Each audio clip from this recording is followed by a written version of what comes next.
Please note, for maximum picture quality, it may be necessary to adjust the tracking control on your VCR. Strangely enough, he wasn't particularly angry. Anger is an emotion, and for emotion you need glands, and Death didn't have much truck with glands, and needed a good run at it to get angry. But he was mildly annoyed. He sighed again. People were always trying this sort of thing. On the other hand, it was quite more interesting to watch, and at least this was a bit more original than the usual symbolic chess game, which Death always dreaded, because he could never remember how the knight was supposed to move. "You're only putting off the inevitable," he said. "Yes, but that's what being alive is all about." Hey, it's a Terry Pratchett quote. I've never read any Terry Pratchett. I know you've told me to read, is it Bad Omens, the one they've just released as a... Well, Good Omens. Good Omens, there you go. That shows how much I know. Yeah, Good Omens is very, very good. Yeah, because they just did an Amazon show of it. Well, not just, like 3 years ago. I tried to watch the Amazon show, but like it's got that weird... I don't know if it's Pratchett himself that I don't vibe, or if his work doesn't translate as a live action, but for me it just kind of comes across that weird kind of, I don't know, not twee, but weird, that British humour that I don't kind of gel with. I don't know. Like, right, I get you. I think Good Omens, it worked kind of well. But when the other adaptations of Discworld they've gone full in on this kind of weird twee, Britishy kind of tongue-in-cheek, like large elbows kind of humour. And it is kind of what Pratchett writes, but it's missing the point in the presentation of it. That's not how it's presented in the kind of novels, really. And I think they always miss a beat with it when they don't take the source material seriously enough.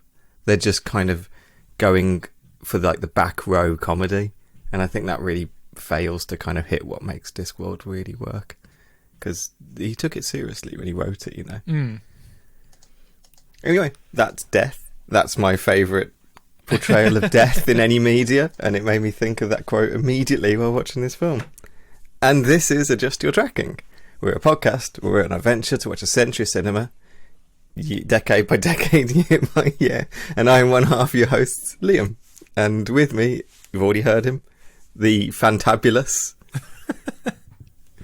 Hello, I'm Ollie. Oh, God.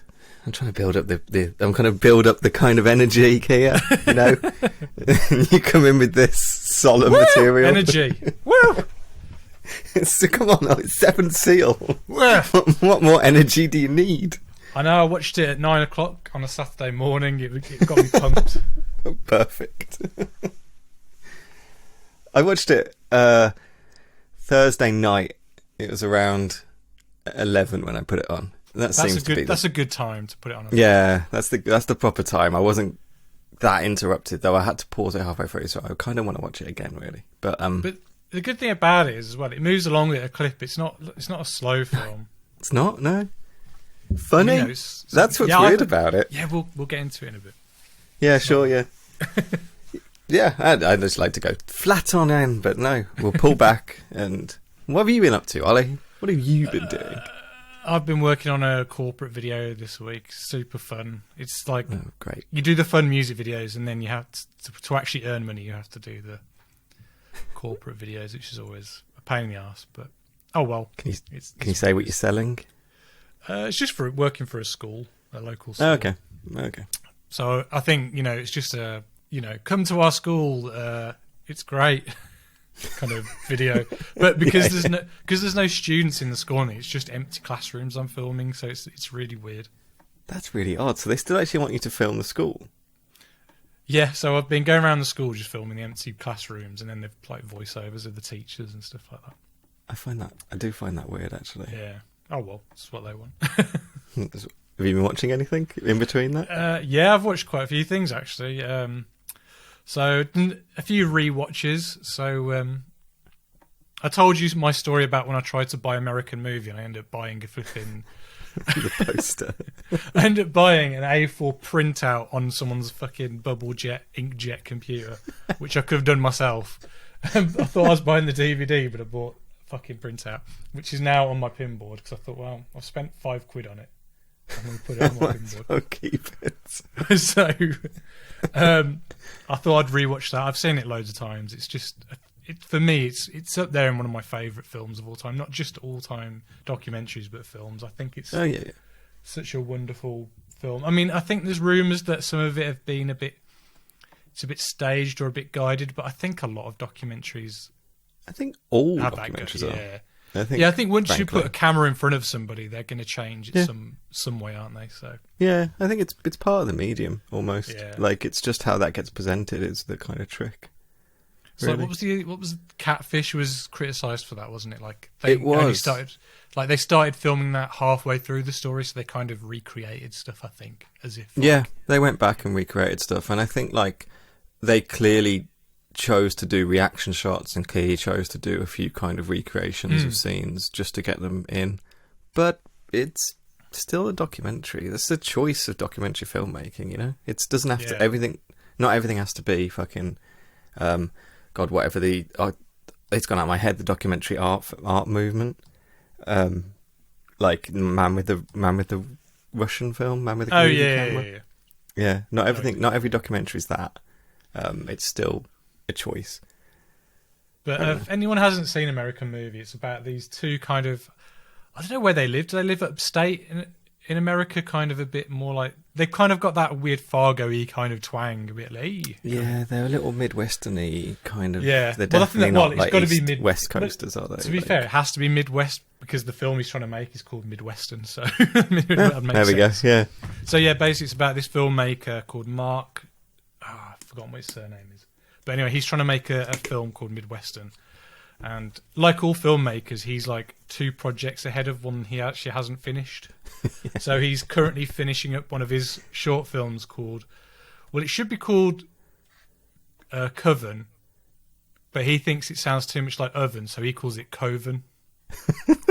That's right, I forgot about that. It's one of the best bits in the film. And his best friend is like this ex-drug addict who's like he's on a program to kind of quit drugs and stuff like that, but he's obviously obsessed with gambling and he keeps winning money. And he's like, I'm not going to tell Mark I've won money on the scratch cards because he's going to want to spend it on beer and put it on the movie.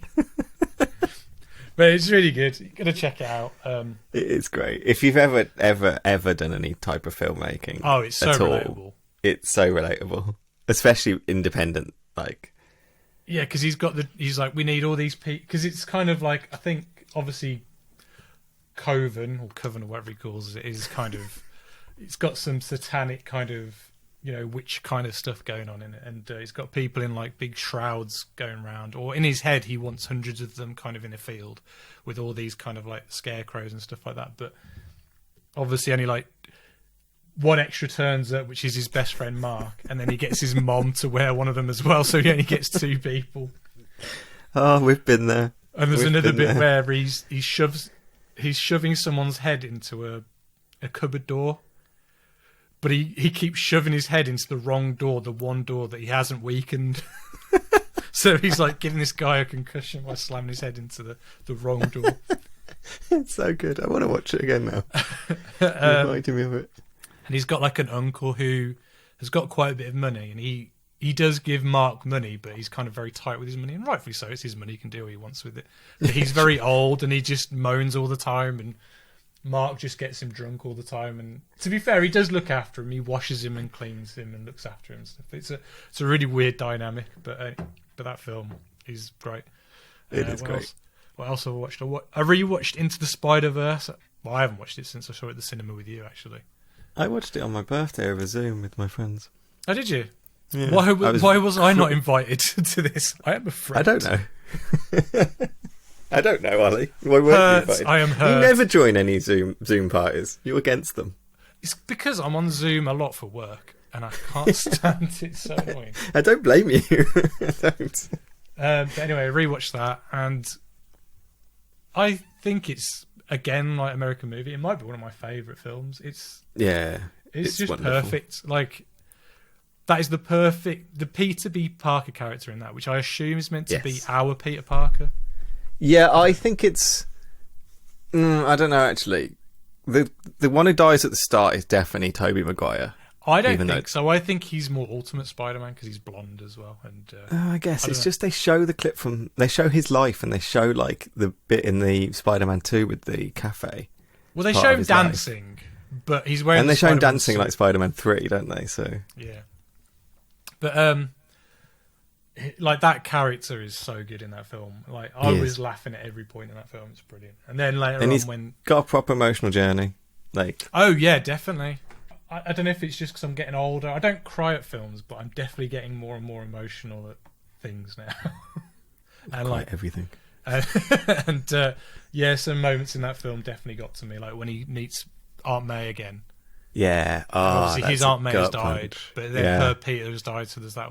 There's yeah. That. And of all the Peter Parkers, that's the one that's the most relatable to her. The ones that obviously turn up because one's a pig. Yes. One's a black and white noir character with a fedora. One's a robot or whatever. Yeah. But, or a spider inside of a robot. I can't remember. Or there's the dad's like in the spider that's in the robot. I can't remember. It's weird. But anyway, it's a mech. But that emotional connection really works with that. And just to give him that arc of, like, I'm a sucker for that arc. I think I've said this before. I know 2 arcs I'm a big sucker for. And one of them is someone down and out just stepping up to do what they have to do. And I love that in that Spider-Man. And the other one I'm always a sucker for is like a group coming together to do some sort of performance that just works. It has both. Like, yeah, exactly. I'm a big sucker for both of those, and both of them are in it. I love the fact that all the different multiverses have a different name for like the goober or the like the thingamajig or whatever. The thingamajig, yeah. It's good stuff, and like just purely from an animation standpoint, it's just incredible. Yeah. It looks amazing. Like it looks stunning. I'm worried like if they do another one, how they'll go about it, because they've perfectly set up Miles in the. I think for film audiences now, so I don't. So like I think. Then I do have one problem with Miles, and it's got nothing. Like I think he's a great character. I don't know if he's just a bit overpowered. It's like he has the same powers as Peter Parker, but no, he can also go invisible, and he's got electric powers that they're called Venom or something like that, which I don't understand. Right. And I'm just like, do you have to keep adding all these extra stuff on to make him? That's a big product of when he was designed, really, in comics, wasn't it? I think that's a big product of that era of comics when they were trying to add more stuff in and get it more, and use that kind of gimmicky to get more people excited and to separate him a little bit as well. Well, it's like Superman 2, 3 or 4, whichever one he can, like, he just looks at a brick wall and the brick wall kind of builds itself back up again. I'm like, Superman can do that now. Okay, whatever. I'm a big believer in, because I think the up-and-coming Suicide Squad will test this, and I'm like excited by it and also not, because I believe that for a good superhero you just need basically one power and one name, and it doesn't matter what it is. Like, give your superhero the ability to climb a wall, give him the ability to create, I don't know, platforms, create like physical matter, give him the ability to fly, give him the ability to teleport, just like one simple thing. And just let writers, go wild with that, and how you use that, and how you kind of engage that power, and how you kind of make it different and be creative with it. I'm not a big fan of he's got like 75 unrelated different kind of powers. Yeah, that's what I find. Like, it kind of just makes it a bit messier for me. I'd rather it was just simple, like that he just happens to have the exact same powers as Peter. Yeah, and it's just about how he uses it differently to Peter or something. I don't know. I just because I've been playing the game as well, Miles Morales one. Oh right, cool. And I'm like, why have I got this stupid overpowered like electric attack? I don't get it. And they call it Venom power, and I'm like, that's confusing because Venom is also a character in Spider-Man. Anyway, I love how it's obviously based on the fact that some spiders are kind of they have a venom. Yeah, and I love how it's as related to that as kind of spider senses. When spider sense isn't a thing spiders have. They just have like a lot of hairs on them and a lot of eyes. Yeah. But they give them some sort of ESP. I love it. I'll just blitz through the other 3 things that we watched. So there's been an ongoing joke with me and Caroline ever since we've been together, and it's like talking about how big something is. So it's always like different sizes, and megalodon big is like the biggest big. Okay. So megalodon became a phrase in our life, Yeah. and obviously the Meg has been around for a few years, the film, and I've actively tried to avoid watching it. But Caroline always brings it up now and again, going, "We should watch the Meg just for the fun of it." I'm like, "No, I don't want to watch it. And we're on Netflix, and as I was scrolling past, I tried to scroll quickly past the Meg, and she was like, "Oh, the Meg! Let's watch the Meg." And I was like, "Fuck!" So we watched the Meg. Don't know what to say about the Meg, but it's a film.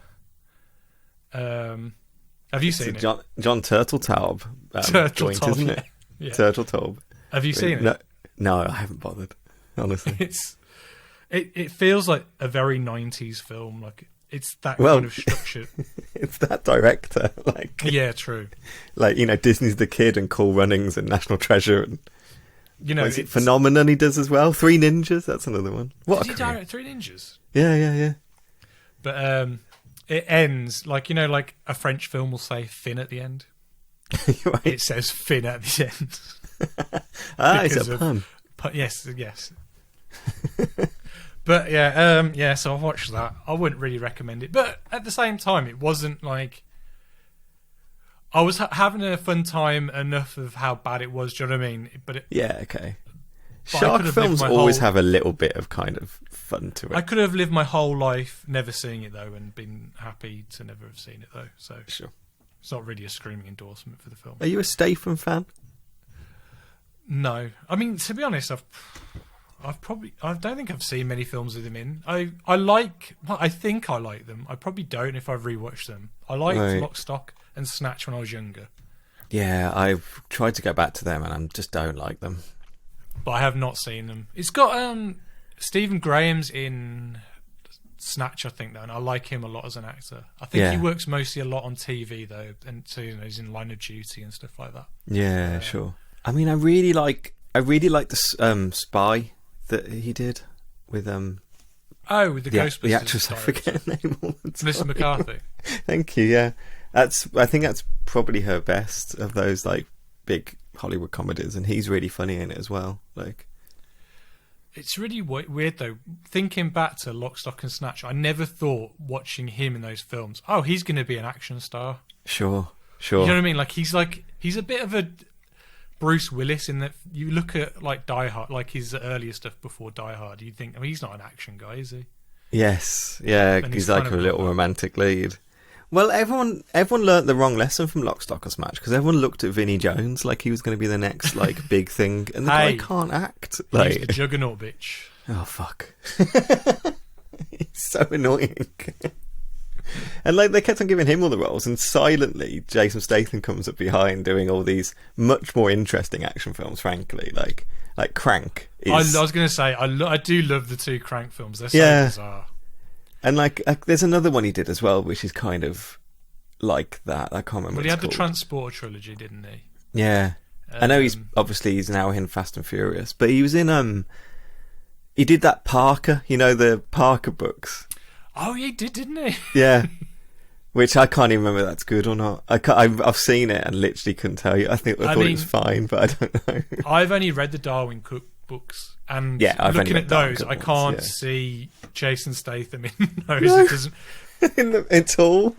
But it's almost like how Darwin Cook did The Spirit, and that's very much almost like an Eisner style Spirit, wasn't it? Like a classical Spirit. Yeah, classic. And then you have the Frank Miller. Oh, fuck bizarre, it. Just absolutely fuck it, yeah. Yeah, it's kind of like that kind of thing going on again. It is. And I mean, he was in The Italian Job as well, which loads of people love, but I've never watched that remake. But people really do love that remake. So apparently they're doing a TV series of it, aren't they? Are they? Oh, on, you know, Paramount Plus or whatever it's going to be called. Oh yeah, everything's getting a reboot on Paramount Plus at the moment. Everything. Beavis and Butthead's getting a new movie though, so that's good. There we go. There's another one. I'm excited for that though. Hopefully. I like Mike Judge a lot, so, and I think he genuinely puts out good stuff.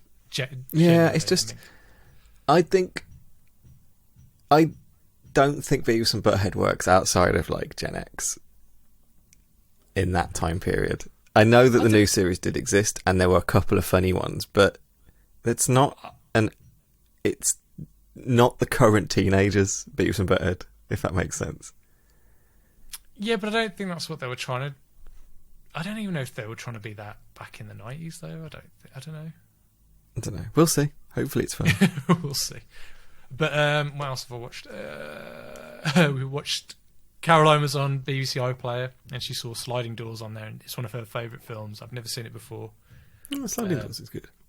And I actually quite enjoyed it. It's like a nice little rom-com with a little bit of a sci-fi kind of twist. It's one of those films that became a trope, which I always love. Oh, yeah, like X-Files is an episode based on it. Yeah, exactly. You can just say a Sliding Doors episode, or even people use it in their own life. You know, that was a Sliding Doors moment for me, kind of thing. I just kind of like that they managed to nail that kind of feeling. I pretty much predicted the whole film as we were going along there, and Caroline was getting annoyed, and she's like, just watch it, just watch it. Yeah, shut up. I'm annoyed for her. I know, but I mean, she'd seen it loads, so it was all right. And then the last film I watched that I can't speak highly enough, and I probably shouldn't speak about it because I don't actually think it's out yet, so I won't talk about it. Well, you got a screener, obviously. Oh yeah, I got a screener, yeah. From the BFI. Or, no, it's not the BFI, whatever they're called, BAFTAs, because you're not on the panel. I watched The Sound of Metal, which cool. Like I spoke about Soul. I didn't realise Soul was quite divisive, actually. I didn't realise that there was some controversy about Soul. Yeah, there is. I get it. I'm a bit mixed on Soul. That's why I didn't really... I was just listening to your opinion on it more than anything else last time. Well, I mean, I get it. Like, his emotional growth happens because a white person embodies him. Like, if you see what I mean? I don't think it's necessarily a white person, because if you listen... I know, it's just because the voice. It's because it's Tina Fey. Yeah, but basically. The character does like do different voices, like saying I can be whatever I want. Really, but she does say that I've chosen this middle-aged white woman's voice because it annoys people the most. Like, yeah, I guess so. I think that's what I actually haven't read the controversy, so I don't know if it's actually more than that. But like, well, I never really thought of that as a gender or a. Do you know what I mean? I don't know. Yeah, I know what you mean. But again, I'm not the person who would feel offended by that. So yeah, exactly. I mean? So I can't really speak. So maybe if I watch it again, I might be able to like... with the mind to that, you might be able to catch some stuff why it would. Yeah, I think that's fair. But anyway, so yeah, Sound of Metal. I was saying like Soul spoke to me, and something else spoke to me that I watched. I can't remember what it was. But Sound of Metal really, really, really spoke to me because it's about a character who's experiencing hearing loss. Well, he literally loses hearing in the film. And for those of the people who all two of you that listen to this show, which is probably Natalie and Brandon, so you know anyway. But I have experienced hearing loss, and I've lost 50% of my hearing in one of my ears and a percentage in my right ear. Not through like in this film, he's like a heavy metal drummer, so I don't know if his is related to that. They don't really go into the... I'm not spoiling it, but they don't go into the film like how he loses hearing, but it doesn't matter. Yeah. But like mine was through I've got like a defect in my ears from birth that was never really known about until I was 16. Like, you know, I just had lots of earaches and stuff, and they're like, oh, you'll be all right, just take some paracetamol, you'll be fine, put hot water bottles next to it. But then it turns out I actually had like a defect in my ear that kind of caused like growths. I don't want to say tumours, but like growths that kind of expand in your ear, and that, you know, in third world countries it can lead to death because it just grows so big that it causes an embolism in your brain and you die. There's like there's charities for it and stuff like that, because, you know, it's not a very common thing at all, but like it does happen. Sure. And you know, my left ear, which is my most, I've had 4 surgeries on that one. I've had 2 on my right, but on my right ear, my left ear, like when I was 16, I was first diagnosed. You know, like the NHS is great, don't get me wrong, but they said like, you know, if you want to have, you know, you need surgery on this, but we won't be able to see you until January, and this was July of the previous year, and so. He said, by that time, you will have lost all your hearing in that ear, though. There's nothing else we can do about that.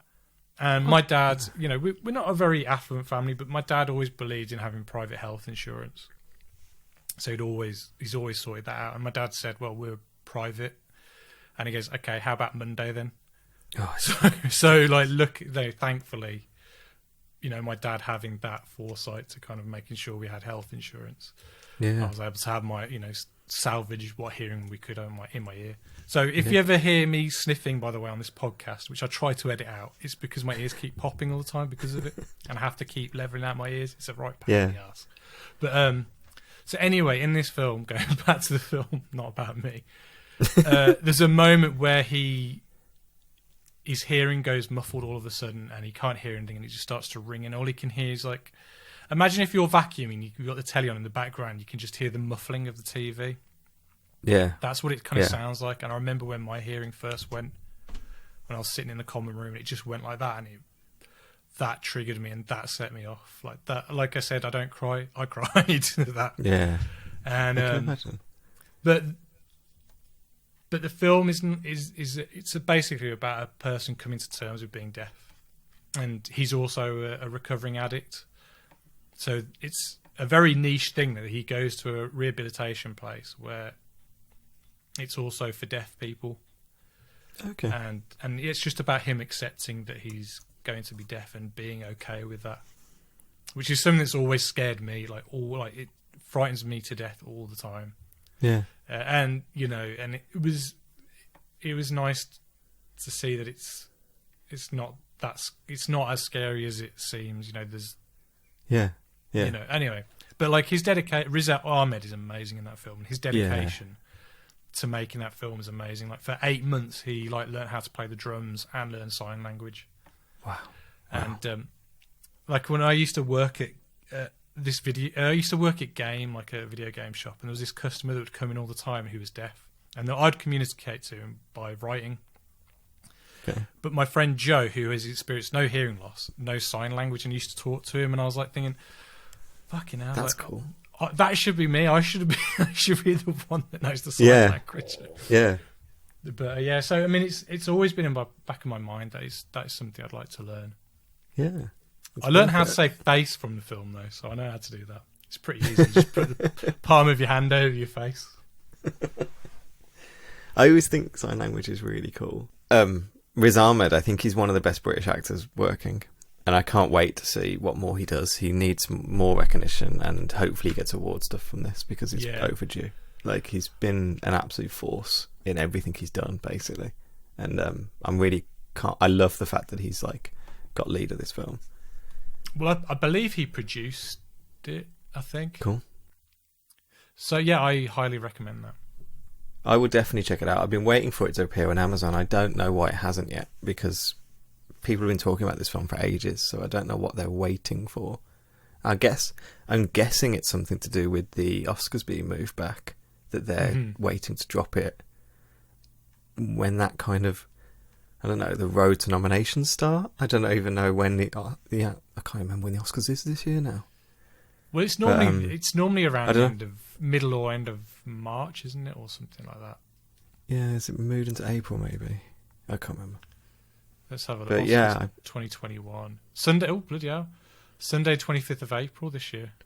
Yeah, so they've pushed it really far back. So I wonder if that's why they're still waiting on some of the release of the films, or maybe it's Amazon want to drop it after the Oscars, after it's picked up some awards or something. I don't know. Well, I know it screened at TIFF, I think, or some festival back in 2019. So it has screened. Yeah. In cinemas. Apparently, you can watch it on Prime in the US. What the hell's going on? Don't know. Come on, Amazon, sort it out. But yeah. So, what have you been watching? I've watched quite a lot myself, but I guess a few things I want to talk about. I watched Minari, which I really recommend. I think that's going to be awards contention this year. I think I'll leave it to people to watch and not want to say too much about it. It's very performance led, and the performance it's really just engaging. Stephen Yeun is wonderful. From the Walking Dead. From Walking Dead, yeah. Is this a Korean film? No. Where is it?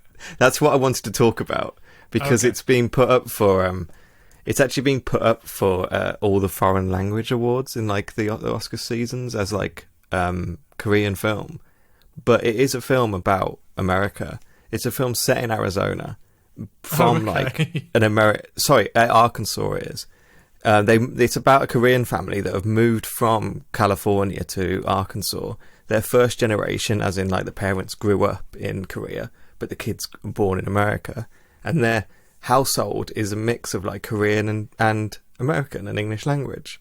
Quite naturally, it shifts all the time from them just speaking the two languages. Yeah. And I think it's probably a really accurate portrayal of how like a first generation family speak and use language. But because of that choice, it's just getting put in for tons of like Korean movie awards in America and being treated like this foreign film, which is not. It's not a film about Korea, it's a film about America, about Americans. And I just think more people should see it that way. It's that kind of implicit racism in the way we make films. If it's directed by someone with with like a Korean name with Korean actors, they see it just as a Korean film, which is not true. And I think it's the same as The Farewell by Lulu Wang that came out was it last year? The director was born in Colorado. Yeah, exactly. Like it's racism. It's racism in the awards. Like Lulu Wang, same thing. That film is not. It's set in China. But majority of film is about the kind of culture clash of an Asian American girl going back to China and having to kind of clash with this culture that like people over there think she should just understand, but she's American, you know. And I think it's the same thing again. And I just hope we get over this in the next few years. We get over the fact that we see like foreign languages being spoken on screen and we just consider it to be a foreign thing when it really isn't. This film is more about America than like a lot of films I've watched, you know. But really recommend it. I mean, I'd never heard of it until you just spoke about it. And the only reason why I said Korean is because I was looking on Google and it went a Korean end of sentence. So I had to click on it. So it's just Korean. It's getting absolutely just tied in saying it's a Korean film, and there is a lot of Korean in it, but that's the way it's working. They're trying to accurately portray what like, you know, an immigrant family, you know, sound like, really. I think it does it really well. Cool.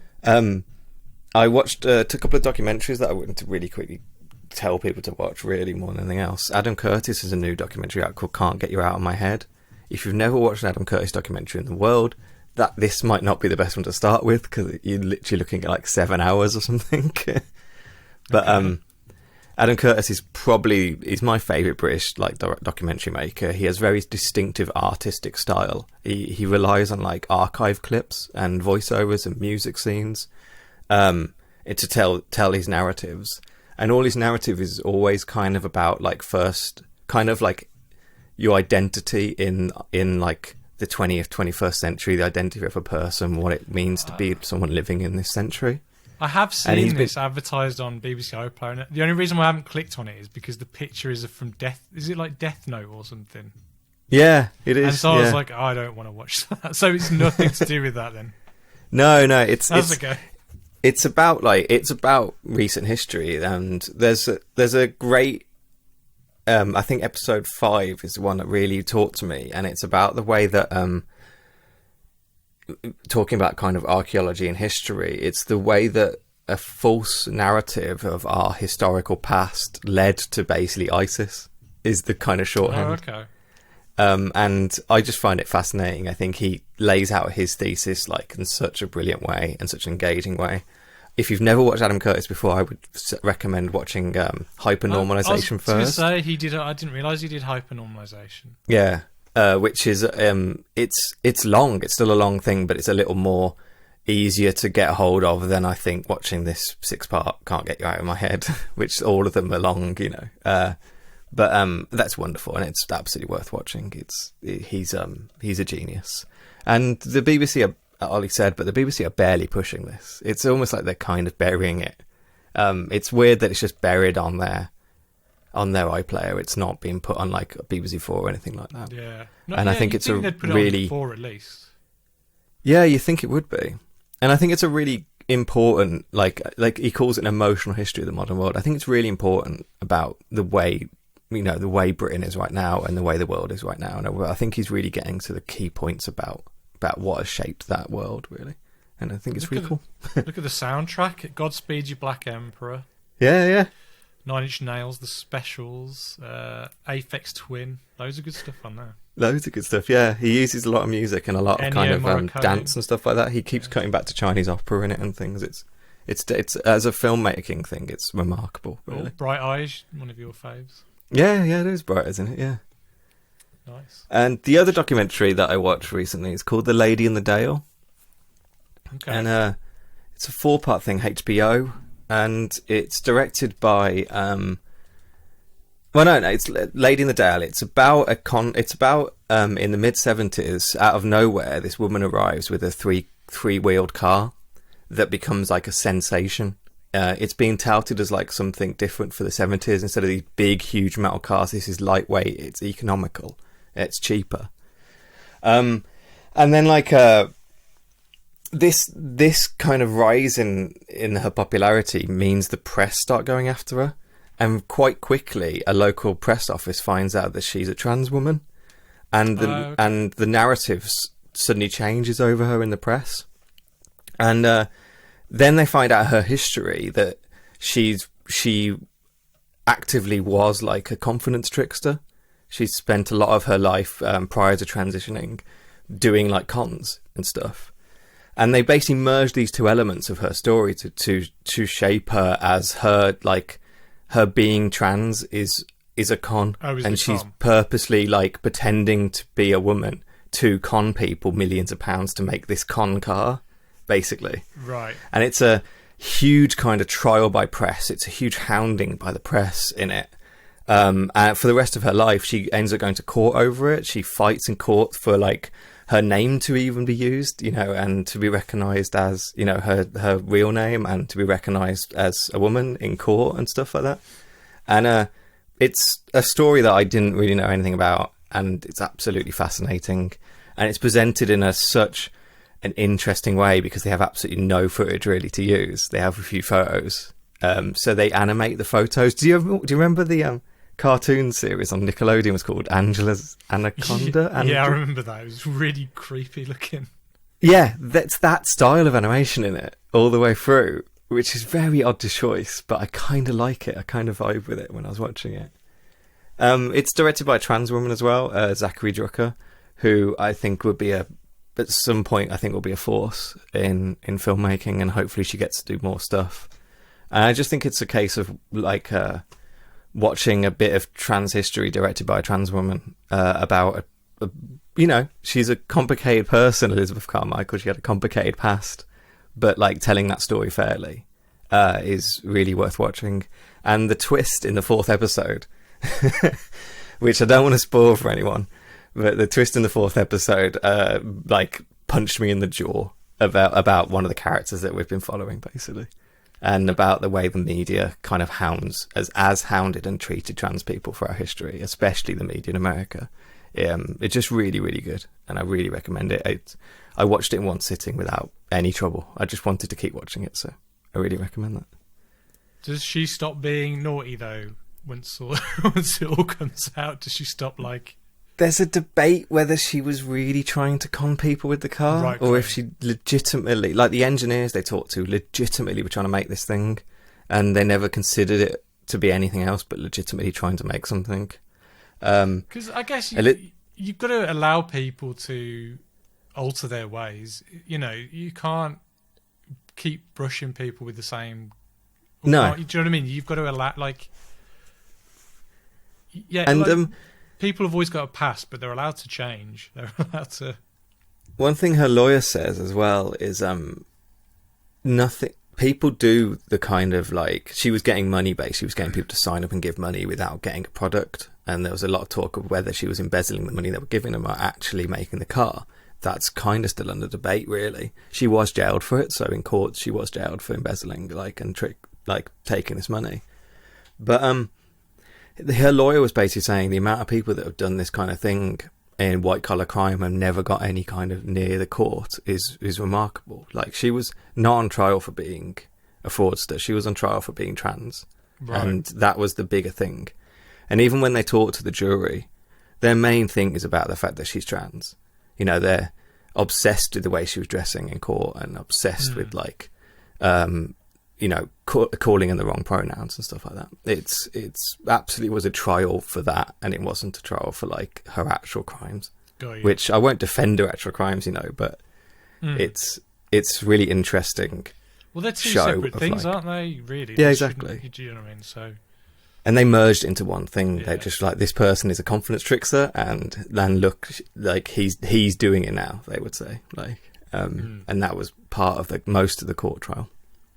And even like after her latter part of her life, when she came out of jail, the press never stopped. You know, never stopped, and like they didn't even know who she was. And as soon as they latch onto that little bit of fact about her, then it becomes a story that the press want to kind of publish and kind of, you know, get clicks, get reads, get stuff because she's trans. And that was a big part of that story, really. Yeah. It very emotionally sat with me, and I really, really recommend it. No, I'm going to check it out. And I guess we've blathered on for ages. You're going to have to cut this down. I am cutting it down. And today we're covering 1957's Ingmar Bergman's The Seventh Seal.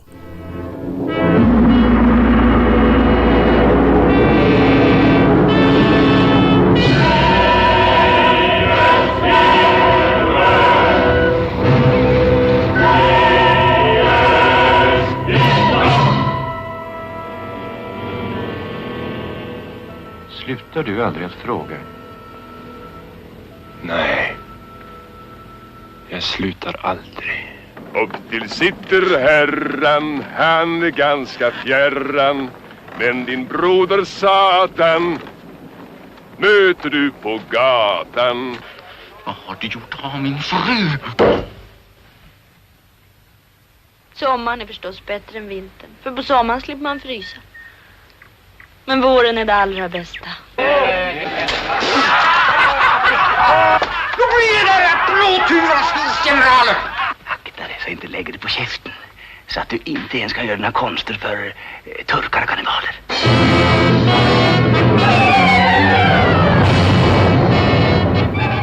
Pesten, den svarta döden, hemsökte Europa vid mitten av 1300-talet.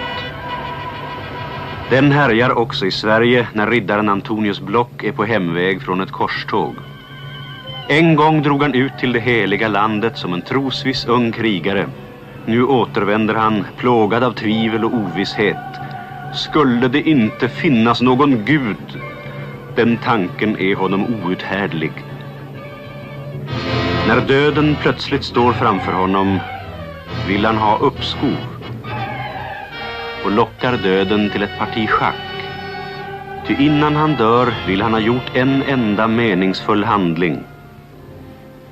Det får han tillfälle till när slumpen för i hans väg en liten gycklarfamilj som mitt i en värld av lidande och ondska bevarat sin ljusa förtröstan, sin glädje över att leva.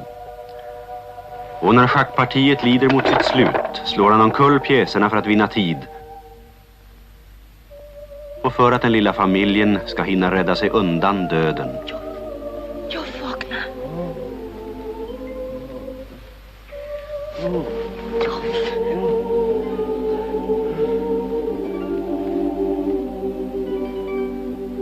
Right, so this is a film. It's like the Meg, it's a film. So a quick summary. It's set in Sweden during the Black Death. It tells the story of a knight who's just back from the Crusades, and it tells the story of his game of chess he plays with death, who has come to take him to the afterlife. That's the story. It's easy. It's a simple story. Yeah. It's no complicated than that. I was kind of scared to watch this. I was kind of dreading watching, actually. I've been putting off watching this film, I think, for my whole life. Because, I just get the idea in my head about it is basically like art film. And and I think in a lot of ways we did like Rashomon, who like kind of introduced the idea of like Japanese cinema to America.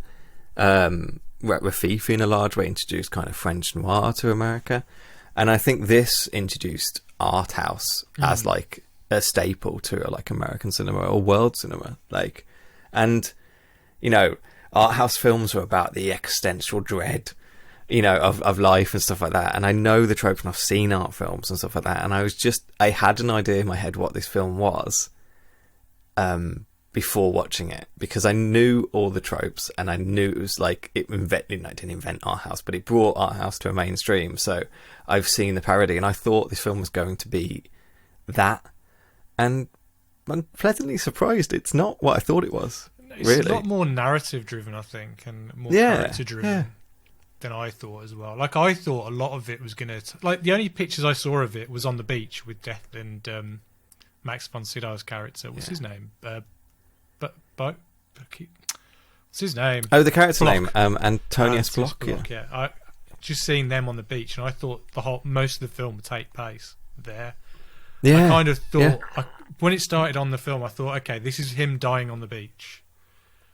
This is him, and then I thought it was going to be cutting back and forth, or you know, to that moment, and then to preview it, like his. But no, it doesn't. It's like sequential, isn't it?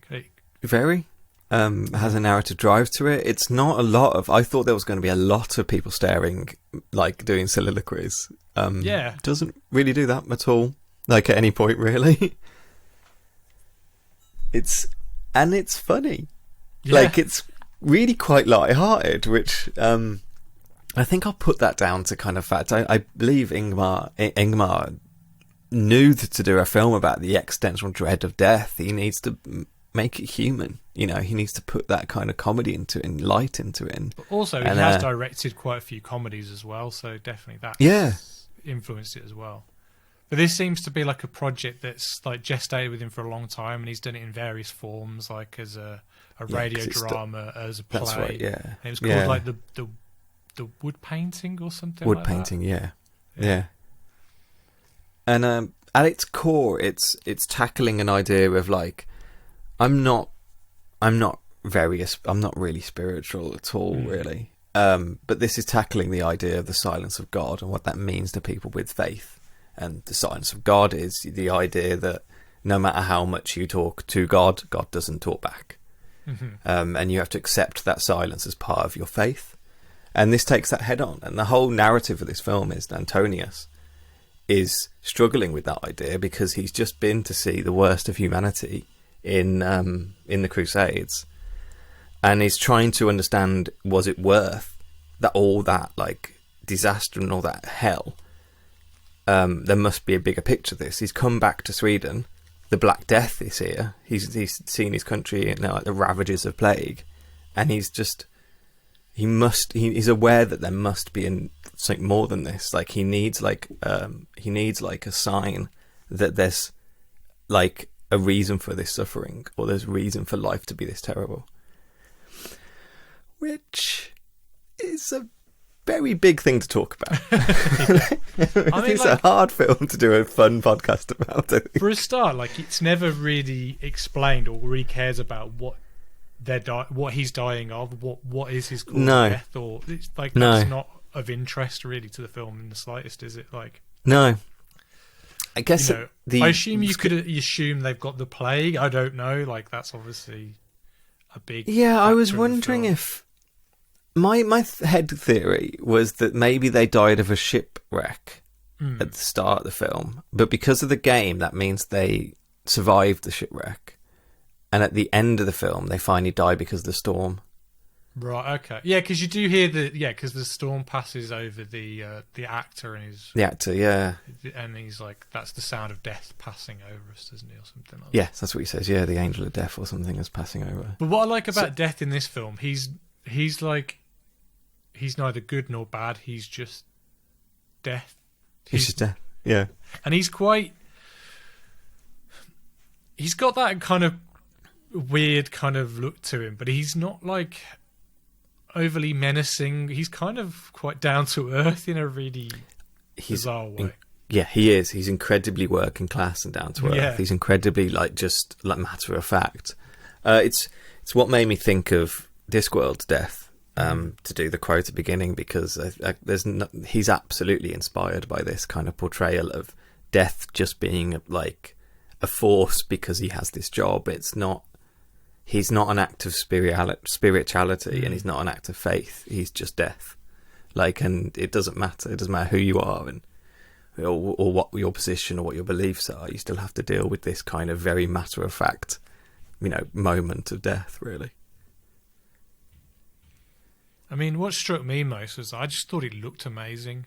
Like, it looks so good. Like, just very, like, every frame is just well put together. Like, there's a shot at the end when they're all having their last supper, and the camera just pulls back, and each character eventually like turns. Obviously, 'cause, death's in the room now, and just the way they all look. And then you've got the shot then when they're all kind of all together. I mean, we'll get into it later, but how they all react differently to like facing death, essentially. It was like, obviously the big structure of this film is the Danse Macabre, the Dance of Death by the Faint. Bow, bow, I can't believe you remember that band. I always think of them when I hear the Dance Macabre.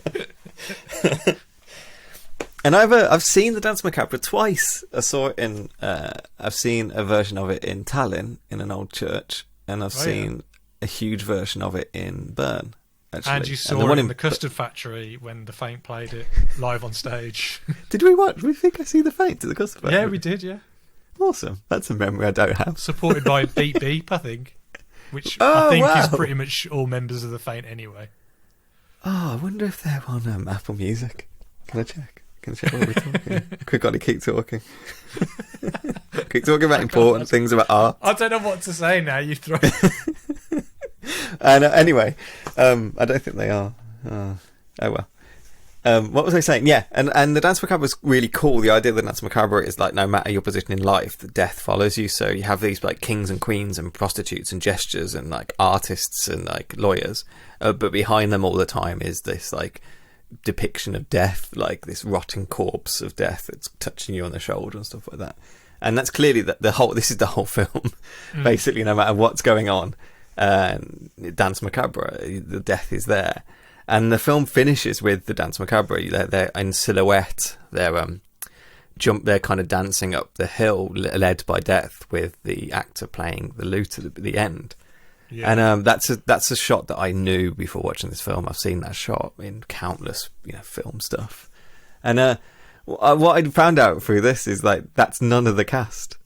Is it not? No, it's not. There's talk one of them. It's a reshoot or something, or is like it's a pickup shot right at the end, because this film was shot incredibly quickly. I think 30 days or 35, something. I think 35 on a shoestring budget, like on a budget that barely exists. Yeah. And they basically picked up. He had this idea for this last shot that ties the film together, which it really does need. Actually, I think it's really really important they actually have it. And it's a few crew members and a couple of tourists, and the tourists had no idea what was going on. They just got asked if they want to dress up in this and be led up the hill. Was it the guy from American Movie's Mom? Oh, I hope so. Put on the gown again. Actually, I think she's Swedish. Maybe it is. Maybe that's where it all comes from, when it's actually all about American film. Yeah. But yeah, like we've talked about it before. Going to a little bit more about Bloch. Like he's basically, this film is portraying the moment in kind of medieval history or humanity history of Northern Europe, where can we just point out that Max von Sydow is like the most kind of Nordic kind of looking. I want to go into this now, okay? Because like, what a gift as a director to have Max von Sydow. His face almost looks like a comic. Like, I don't know, he's very angular. He looks painted. Like, but then he's got this voice like Andre the Giant. He kind of looks like Paul Bettany, but chiseled with. I don't know. And then just I love him. Yeah, just he looks like he's carved out of wood in this. He looks like a wood cutting, like, There's some of the scenes when he's sitting there in his nice robes with this sword, he like that blonde hair. He just looks absolutely just.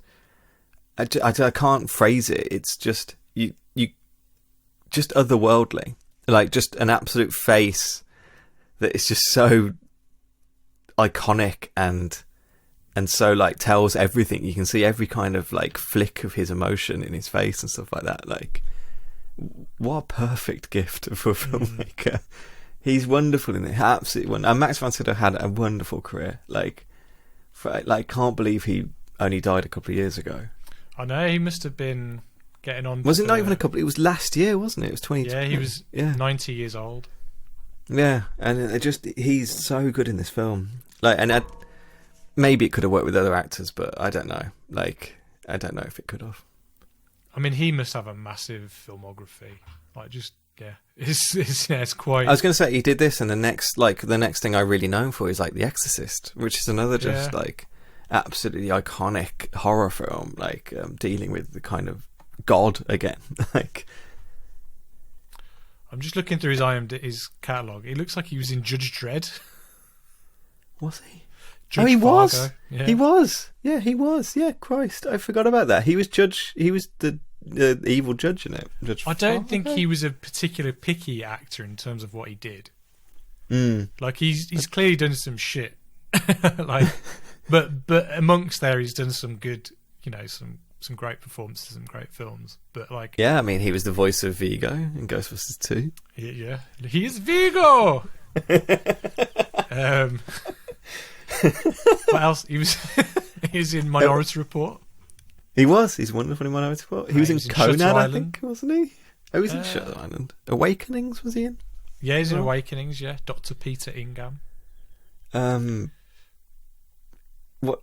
June. What else? He's in one of the Rush Hours.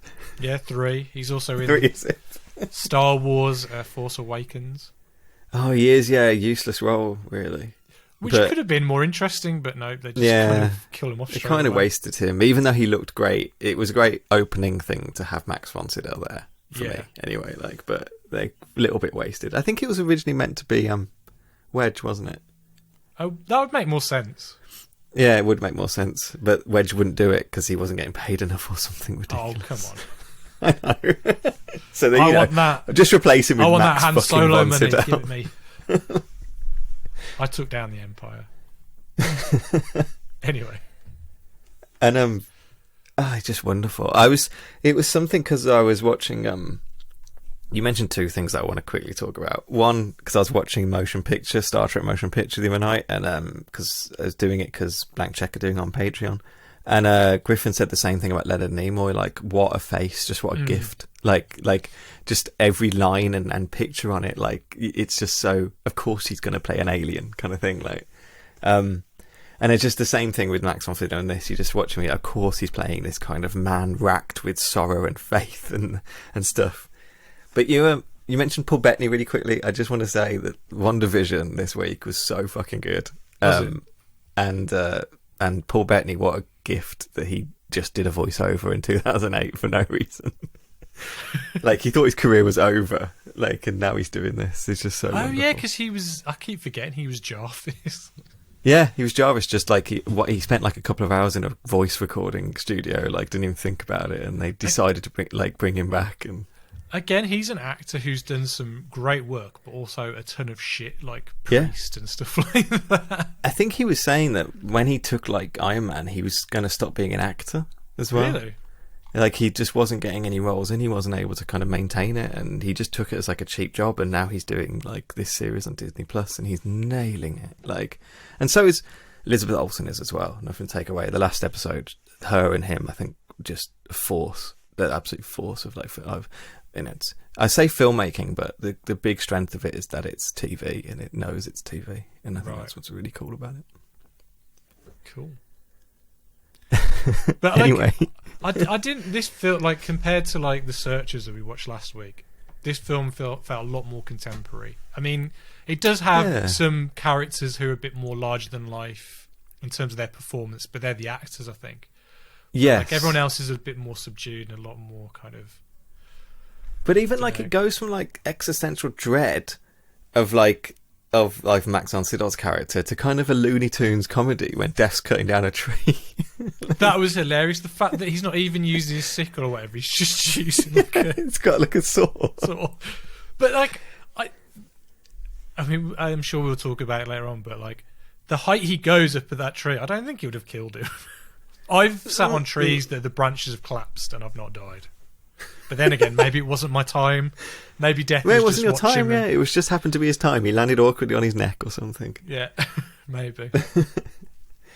But yeah, I was getting into like, yeah, he's a man who like, I think sometimes this film might be a little kind of hard to grasp unless you watch it a couple of times or something. But like, it's this man that's obsessed with the fact that he's changing from this religious belief, like this religious fundamentalism of what we call like the medieval mind, to like the kind of modern man. So it's this change of like medieval faith to rational thinking. So I'm guessing we were meant to believe that Joff is already one step ahead of him in terms of he just doesn't believe in anything. No, I think Joff represents kind of the ideal Christianity or modern Christianity. It's like a Christianity without like a church. It's spiritualism without that kind of capitalism involved. Oh, in sorry, I'm thinking. Hang on, which one's Joff? Joff is the actor with the family. Oh no, I'm not thinking of Joff. I'm thinking of like his Jones. Yeah, his like his Jons. Yeah, his like Jons. servant or whatever. I'll just say a name 100 times. Yeah, Johns is like he's a man with no faith and and he's a man with no like drive or compulsion in life apart from like himself, really. I think that's that kind of thing where Max's character like Block, he needs something to fill that void in him, and it used to be spirituality and he's lost that, so he's looking for reason to fill that hole. And nothing fills that kind of like shorthand in cinema for reason than the chessboard, you know. It's the ultimate game of like reason. It's just two people's minds battling each other, you know. And there's a bit right at the beginning of this film where he washes his face, he kneels down in the light and prays, he stands up, walks into the darkness, and then the camera moves and shows his chessboard. And I was like, well, I don't need to be a genius to read film to work out what I've just watched happen here with this character. It's not subtle. It's not subtle, which is great. Thank you. Which I think kind of demystifies the kind of the whole art house. Like I think it's less pretty scary, self-explanatory, and I mean, obviously, there's a lot to go into it. And there's a lot more about it than your average action blockbuster film like The Meg. Absolutely, but like, I mean, this is. Ingmar grew up in an incredibly religious family. I think his father was a huge, like, fire and brimstone type preacher. He obviously grew up with this idea of this religion and God filling that space. And he clearly was a man who then struggled with this idea of the silence of God, struggled with the idea of what does it mean to be Christian? What does it mean to be a man of faith? And in this, you see like Max von Sydow's character talk about like, this is my own hand, I can move it, and I can play chess with death. You know, I control my own destiny with this. However, I think what's really important about the filmmaking is that when this film is made, it's 1956-7, and Ingmar had just seen what rational thought without spirituality, without faith, without love does to the world. And he'd just been through like Nazi occupation of Sweden, just been through like the Hiroshima bombings and stuff, and he's clearly fighting with this, the idea of what is spirituality, like how does that feel like a human soul, or how does rationality fill a human soul, and how do we weigh these two things together? And I think that's what's contributed to the very fact that this film exists, that playthrough. You know, it's we say this a lot, but it's definitely a film of its time. It's a film of the people, their own experiences, who made it, who grew up with, and it's a film of the time that they decided to tell that story. And it does fit into that. It would be a different film made in a different time, I guess is what I'm saying, which is probably a very obvious thing to say, but I think I just felt this from this film more than sometimes some of the other things we cover. And he even says it about himself. He says like he says death is present in this picture. It's throughout this picture, and everyone reacts differently to death. And then after this picture, I still think very much about death, but it's no longer an obsession anymore. I can just live with it. So this picture was good medicine. That was his own words on this film. Well, I guess, you do write, if you're writing a book, you'll write music or a film. It's like your own therapy, isn't it? Kind of getting your own kind of baggage out, and working it out and figuring it out and how you can live with it. Yeah, definitely. And I think, like, when we're looking at this is like, he was clearly tackling these ideas that he was thinking about, this idea of spirituality and faith and death and stuff like that. But he is also a great filmmaker in the fact that he makes it a narrative film. He makes it something entertaining and funny, and he fills it with performances as well, and art. You talked about the way everything looks in this film. So it's not just like it's not a rote kind of like exploration of himself. He's making, a film for audiences here, and he's aware he's making a film for people to watch. And I think that's the strength of it. I think that's what changes it from being an interesting art house film to regularly being amongst the top 10 films ever made. I think that's what adjusts that bracket, really, and makes it so iconic to people, really. That said, though, I think if you were to put this in front of your average Joe Bloggs who goes to the cinema a couple of times a year or whatever, I think they'll appreciate it. I mean, it might do, but I imagine it might do. Imagine not. But like, I don't think it's for everyone. But at the same no, time, not everything has to be. It's not. It's not It's not a fully inclusive. It's not like you have to be part of a club to kind of. Yes, it's not one of those films that I worry about telling someone to watch. Like, it is very watchable, much more than I thought it would be.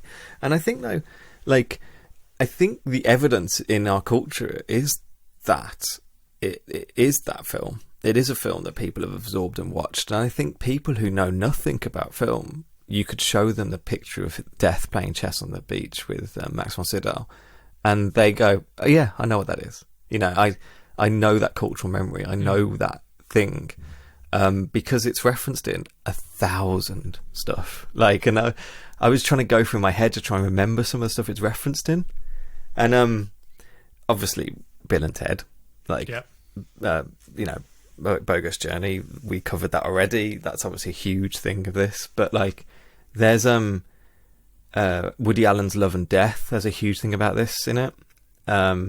Scrubs. I remember there's a scene when he's playing Connect Four with. I think even Monty Python have done it. Monty Python's Meaning of Life has a huge sketch. Last Action Hero literally has. Oh yeah. Like, it's played by Ian McKellen, but literally has like death from this film come into the world to be part of the film.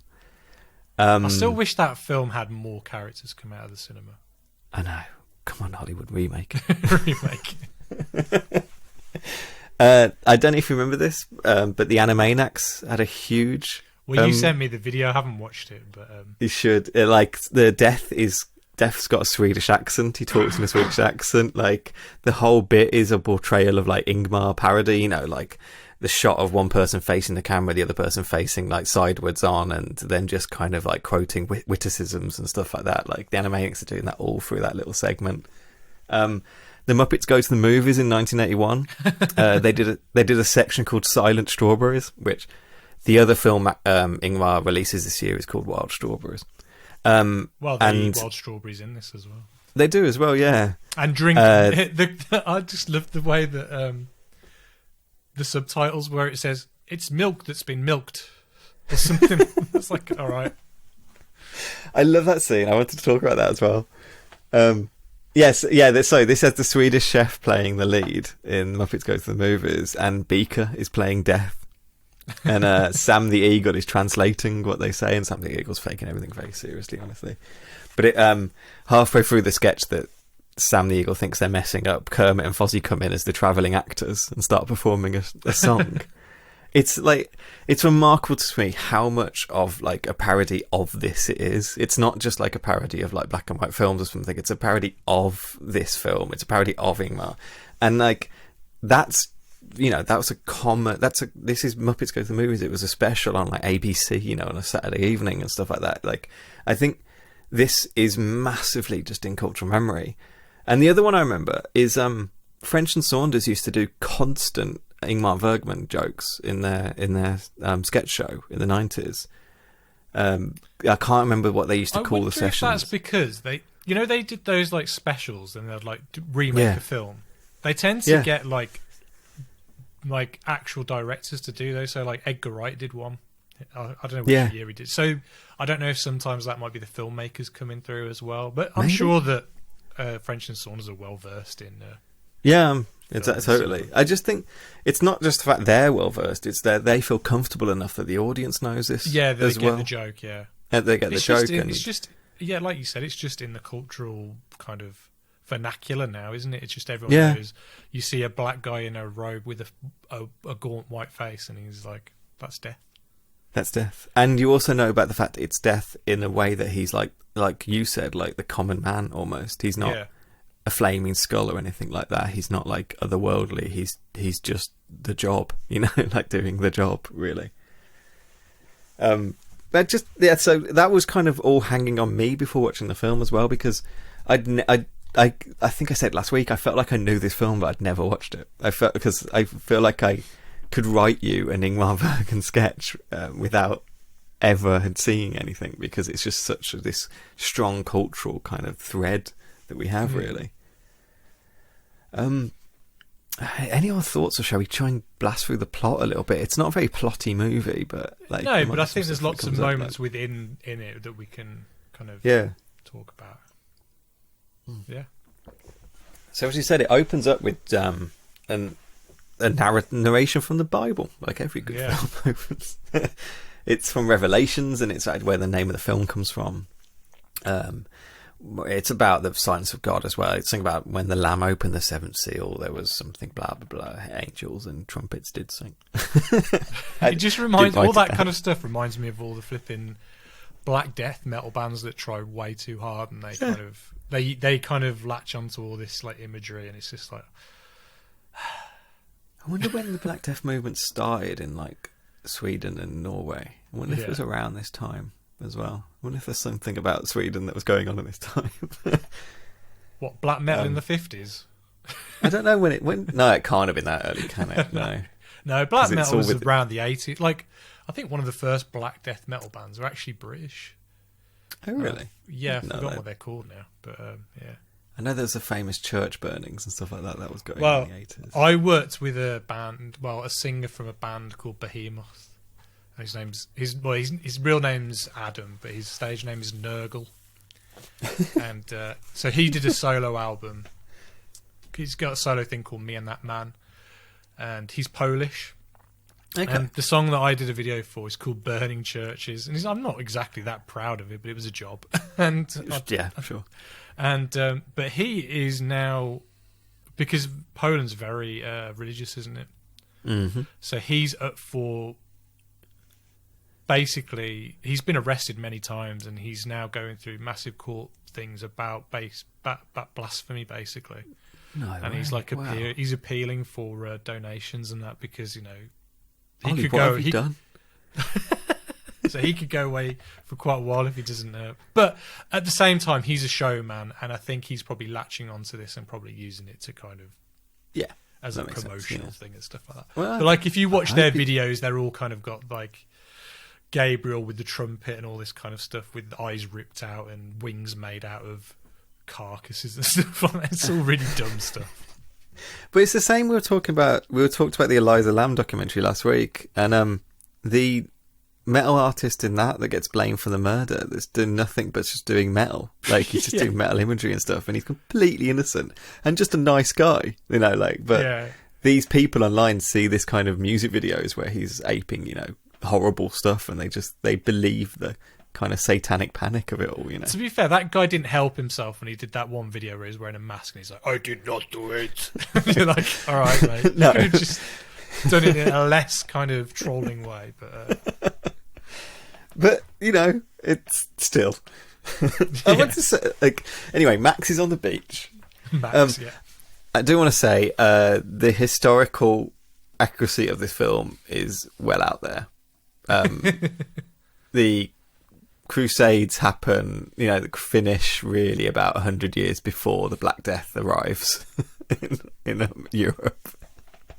But that doesn't matter. And I wasn't watching this film about like historical accuracy of the medieval times. That wasn't part of my thinking when I was watching this. It's just I felt like I should say that because there might be some people listening who were like, "Why didn't you say this?" Well, to be fair, in the circles that you hang around with, I can understand they'd probably would say, "Why did you not mention this?" That's what I was thinking. Yes. But it's not about that. He's just doing an artistic portrayal of medieval world, and he's looking at the medieval mind. You see, I've said this already. I got my point out. He's lying on the beach. We say wells are crashing, and there's a chessboard on the beach, which is very weird. I could never really tell if the chessboard was actually there or not. Like when he's. Well, they see the chessboard, like the lady sees the chessboard at the end of the film, so it seems like the chessboard is a physical thing. It's a physical thing that he's carrying around with him and setting up. Yeah, which I guess people do kind of play chess against themselves, don't they? I guess he's probably like, death for him might be like an internal kind of, his conscious, like, do you know what I mean? Like he's kind of battling with himself. Yeah. So I'm just thinking, like, in terms of, like, other people in this film, like Jons, is he looking over at Max and he's sitting with, like, a chessboard in front of him and he's just watching Max move both pieces? Like, is that the world he's seeing? Whereas, in actuality, Death's sitting opposite Max. Yeah. Because later on in the film, the artist guy, Joff, he literally sees Death playing chess with him, doesn't he? He's got that kind of second sight or something. Yeah. And he literally watches Death sitting opposite him. Anyway, it's not important. It's just it just made me think. Well, about the other guy's asleep he's not asleep, but he's passed out on the beach, isn't he? Yeah, he is. Yeah. So he might not have even seen this, I guess. But yeah, there's a joke right at the start. He takes both pieces, hides it behind his back, and asks Death, choose a hand, basically decide what colour you are, and he chooses black. He's like, and Death just jokes that's very appropriate, don't you think?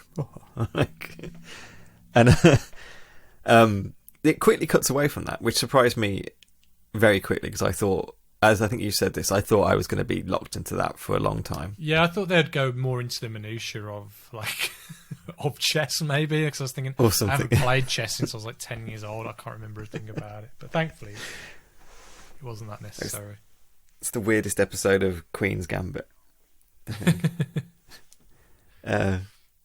So they saddled him and leave, basically, and they're kind of heading back to Antonius's castle to meet his wife, and travelling through a world ravaged by plague, which is completely unrelatable, isn't it, Ollie? Like... Totally, yeah. I wouldn't know anything about it. No. And weirdly enough, I think watching this during the pandemic does give another layer to it. Like, it's obviously you're looking at medieval reactions to kind of plague in this, but the way they picture like the hysteria of like the populace, or the way people plague are using is heading art. south. Yeah, or the way people are using art to scare the populace into that kind of in the way and to make money off them, to grift them basically, or just to kind of get them on their side. I think that was really relatable to kind of what we've seen during the pandemic, really. Which was interesting. Quite what happens, they're kind of wandering through and he asks, the first time we get an idea about the Black Death is when he asks a corpse a direction. Yeah, and then there's a whole about a 2-3 minute conversation afterwards going, he wasn't very chatty, he didn't have much to say, he was very dour. Was like, I liked the line because he goes, he's quite elegant but he was gloomy. Yeah, it does have a lot of that kind of, not flouncy dialogue, but kind of like later on when the guy is accused of cheating or doing something with someone else's wife. Yeah. He could just flat out say, "No, it wasn't me, mate."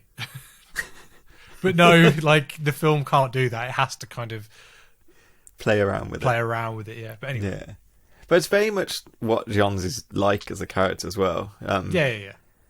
My favourite scene with him is later, actually. So, like, we come to a church and they're painting Dance Macabre on there. He's talking about the fact that people are going around whipping themselves, like, flagrators to punish themselves. I was trying to figure out, like how we were trying to pronounce how to say this film in Swedish. Yeah, what is it? Oh, God. What is it? Let's have a look. I'm not going to do it. But no, I had to. I was trying, flagellants. Like, I was like, how do you pronounce that properly? But it's really flagellation. Yeah. They're basically whipping themselves because they think that to punish themselves they can appease God and stop the plague. And this is another thing that, like, Antonio is just not on board with. He's just like, nah, this is not good. Yeah, God wouldn't do this. Like, kind of. I quite like the painter here saying that he said skulls are more interesting than a naked women to the audience, kind of thing. Like, people are more captivated by horror than they are kind of sex or something. And of course they want this, like, mural painted up like this because people would like this more than any kind of love on display, which I think is a very gloomy way of looking at people. But I think it, I understand it. But then I think the one guy goes, but what if they don't like it? He goes, just paint over it. Just paint over it, yeah.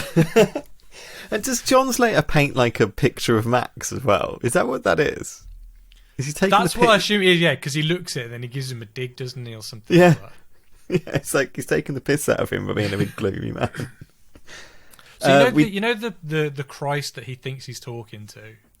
Yeah. Is that the same one that the flagellants are, like, walking around with later on? Yes. At least it's the same type of depiction of Christ, like, screaming out in pain, isn't it? Well, no, he's actually talking to what he thinks is a priest, isn't it? Yeah, he thinks a monk, but it's... Yeah, because he's talking to him about God, about, like, death visited me this morning, we played chess together. But little does he know, I've got a little trick up my sleeve. It's actually death, yeah. And he kind of reveals his strategy for the chess game to Death here as well. We got a good line here that I liked. Our crusade was so dumb that only a true idealist could have thought it up. Like, I think it's Johns who says that. Like, just this idea that they've gone over, the other part, like, looks like gone around the world to fight in this war that they've got there and realised it was so ridiculous. That it's not, like, life affirming, it wasn't faith affirming or anything, it was just, like, horrors. We kind of missed out that it has cut away and we've met some singers and actors. Oh, yeah. Before this, yeah. So we have, like, the juggler Joff is like an acrobat. I swear he juggles with two balls. I'm like, I can do that. Yeah, I could do that. I thought that. Literally, and he throws one up into the air at a time as well. Yeah. He's basically just throwing a ball up into the air. That's his job. He's got very high aspirations of his son, though. My son is going to juggle one while one levitates in the air. Yeah. And he can do anything. It won't be impossible for him. But I do like that wife, thought, though, that he believes his son can be whoever or do whatever he wants to. Yes. That's what I like. Like, I think, like, he's picturing this kind of, like, optimism that comes with, like, a heart that's full of, like, faith in one hand, because he is definitely a faithful man, a spiritual man, but in the other hand, like, kind of faith in his family and love for his family and stuff like that. He's it's interesting that he's almost like that kind of mirror to Max von Sydow's character, but he's quite a silly character as well. He's quite a laughable character. He's not, like, everyone takes the piss out of him when he goes. He sees a vision of, like, Mary and goes back to his wife and tells her, and she's just like, "Oh yeah, you and your visions." Like, what was that? Where he paints the tires red? The wheels red. Yeah, what about that time you said the devil painted a wagon or something? That's like, it with his tail. Yeah, and you got your hands were covered in red paint or something. Like, it's. So we got him and his wife. They've got a kid, and also there's another actor with them, who I can't remember his name actually, but there's another actor with them, and they're just travelling mummers, basically going place to place. And what I quite like about them is they moan later on that they have to do all these plays about death and wear skull masks and stuff like that, and they don't want to scare people. They just want to entertain them. Like, why? Then they're kind of moaning that I hate having to have to scare people into being good Christians. We shouldn't be there doing that kind of scaring people into the arms of the church, which I thought was a really good, like, summation. They've got to the church. They're just leaving the church. There's a woman who's condemned at the side of the church for being a witch. I think really they're saying, they don't really say it, but she's been communing with the devil is the way they say it. It's very quickly you realise that she's just mentally ill. She's, and they're kind of punishing her for that. But Max is kind of obsessed with, I could call him Max, but like, Max is kind of obsessed with this woman because he kind of realises if she can see the devil, then that means God exists. Yeah, exactly. Yeah. Does he ask the same question to her and then the other girl at the... Are they going to burn her, or is that the same girl? I was confused. It's the same girl. Oh, it's the same girl. Yeah, it's the same girl, yeah. So he asked the same question twice. Yeah, to try and get an answer from her. Which I kind of liked, because I think sometimes, like, there's a clear separation in this, that death is not like the devil. He's not an agent of the devil. He's just an agent of fate. Death being there isn't a summation of spirituality. It's something that happens if you're spiritual or not, kind of thing. Mm. And his problem is that, like, is there anything afterlife? Like, there's no, like, he's just a personification of death. He's not a personification of, like, the Judo-Christian kind of devil, like hell, heaven kind of things. So, and then you got the separation that he's trying to kind of find the devil, or if he can find the devil, he can find God, and he can have some comfort to his soul during this. But she has no answers for him at all. Like, and they kind of move on quite quickly, really, from that. Oh yeah, and they're throwing around like the meat of like a dead dog or something, aren't they? Oh yeah, they got because it's like putrid smelling and it keeps the devil away or something like that. Yeah, something. Yeah. It's like bile from a dead dog mixed with blood or something. I think it's meant to be a punishment to her, or keep. I don't know. We get introduced to the other character now, like. There's another two other characters that we haven't spoke about yet. There is the mute woman and the thief. And I don't have their names, but Johns basically stops the thief from assaulting this So this the mute girl is just called the mute girl, and then Ravel is the thief. Ravel, okay, yeah. And we find out Ravel was like a fire and brimstone preacher. He's the one who recruited them to go to the Crusades in the first place. He stayed behind, and in that meantime, he's kind of, with the plague, he's lost everything, and he's now just living as like... become a thief, really, without any faith or without anything. He stops he stops the assault and warns the thief that, like, if I ever see you again, I'm going to cut your face. Cut your face. Don't you think, though, John Squire looks like he kind of reminds me of a bit of Russell Crowe in like his Robin Hood era? Oh my god, yeah, because that scar that he has along his head as well, that goes all the way from his eyebrows all the way up his head, with that shaved head as well, really does give that kind of Russell Crowe Robin Hood look. Which let's remake this Sydow, film. Russell Crowe and who else did I say looked like Max von Sydow? Paul Bettany. Let's do it. Let's do a remake. And Death can be played by what's his face from Bill and Ted. Yes, okay. I'm sure we can do that tomorrow. Yeah, good. I'm sure it'd be worth. I'll see you on the set first thing, 6 a.m. Yeah, Squire's played by Gunnar Bjornstrand, who is like a frequent collaborator with Ingmar Bergman, like in I think most of his films, actually. I think Max von Sydow became quite a frequent collaborator as well, didn't he? Yeah, I think so. I mean, if you live in Sweden, I think you latch onto the greatest filmmaker in the country. Not? Like, why not? Like, So after that, we kind of introduced the town. Then they make their way into this town, and this town's been ravaged by the plague. It's been ravaged by like everything going on. The actors are performing there, and they're singing, they're dancing, they're trying to like entertain people. But they get in the middle of their kind of a performance. These gang of flagrants kind of put the downer on the operations and start walking in, like whipping themselves and preaching at them. Well, before that, some of the soldiers or whatever they're throwing food at the actors, aren't they? And they hit the kind of the one who's like the manager kind of guy. Yes, and he kind of sulks off. And then the wife of the blacksmith, kind of somehow it takes a shining to him, and then they kind of canoodle off into the woods, don't they? They do. They absolutely do. The blacksmith, Plog is his name. Plog. I fucking love the blacksmith in this. I absolutely love him. I love how he carries a hammer everywhere.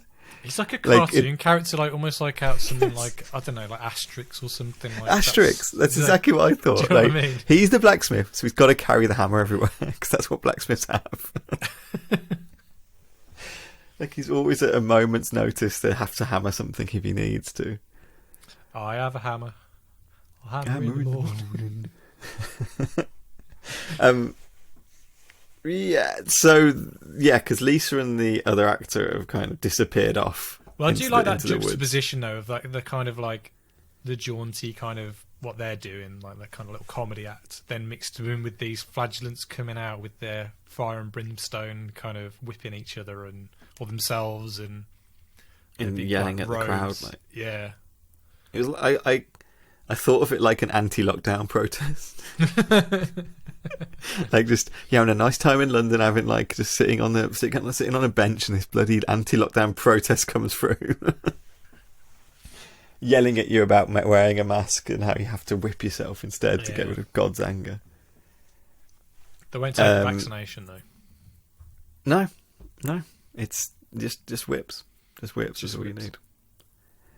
And we kind of get this kind of weird little story now, like that the blacksmith wife disappeared off. The blacksmith's kind of wandering around town trying to find his wife, and he's getting more and more depressed about it. I love this part of the film. We did miss the one bit though, where John Squire meets the mute girl, and he takes her on as his own like housemate. Oh yeah, I should have said yeah. And like she now joins a little band. Yeah. Well, he tries to kiss her, and she's like, "No, fuck off."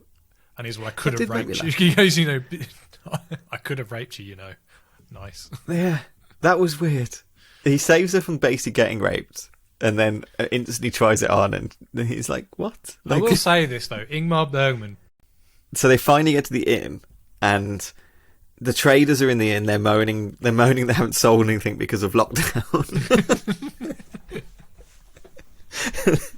And they're talking about how the fact that all the people that should be buying from them are dying in fire and stuff like that, and burning themselves. And the blacksmith's still wandering around, going like, "Has anyone seen my wife?" And the thief tries to sell like a bracelet that he stole to. He stole the dead body. And Joff's like, no. So this obviously kind of ravel it the wrong way, doesn't it? I guess. So when he kind of sees an opening of the blacksmith talking to Joff about him being his wife going off with an actor, he's like, "Oh, you're an actor though, aren't you? Aren't you? Yeah. You." And that causes a fight to break out. They start bullying Joff. They make him dance like a bear. A bear, yeah. What's going on? I thought he was going to get on fire because that table looked like there was fire going up on it. There definitely was fire on that table. I absolutely wondered why there was a fire on that table too. No one seemed concerned about it. There was just, of course, that's where the stick of fire lives. But yeah, like he's dancing. They're bullying him. He ends up, as Johns comes into the inn, he stops them bullying him, sees the thief, sees Ravel, and cuts his face in a very swishy manoeuvre as well. Well, it looked like he stabbed him in the eye. And it's, yeah, it did. What was quite brutal, there's no sound effect really. It was, and I was like, well, that's probably how it would be like in real life. You wouldn't hear like a. Yeah, it's true. Yeah, it's true. It's like that story of like, have you ever seen the making of Return of the King? And what's his name? Christopher Lee. His character gets stabbed in the back. Oh yeah. And Peter Jackson goes, "Oh, when you get stabbed in the back, I want you to do like a ah." Oh, I know. Yeah. And then he's like, "Peter, I have actually stabbed a man in the back." And a man does not go, "Ah!" They literally go, "Oh." So that's what he did. Anyway. Oh, yes. Because he was in the war. You don't get that caliber of actor anymore. Because he fought in World War II, didn't he, I think? He He could have did? been fought in World War One, to be honest. He's that old. Probably. He probably did both of them. Well, it's a funny thing watching these films in the 50s and you're like, all these people probably fought in the war. Oh, yeah. And like, I had to look up Gunnar Bergman, the guy playing Johns. I had to look him up because I wanted to know if that scar on his head was makeup or real. Because I was like, that looks like it could be real. Bjornstrand or something like that. Yeah, it's not real. But I was just like, it's a possibility with these people. They've just fought through like World War II and now doing make believe. Where are we? He cuts his face, ever see him again, and we kind of cut then to the Antonius is having his chess game by some cliffs, and the wife of the actor and her child are just kind of having a picnic, basically. And this is like the moment in the film where there's actually quiet and like contentment, where Antonius kind of gets invited over to get to the inn, and they share strawberries and they share milk, and they talk about kind of love, and they talk about kind of nice things.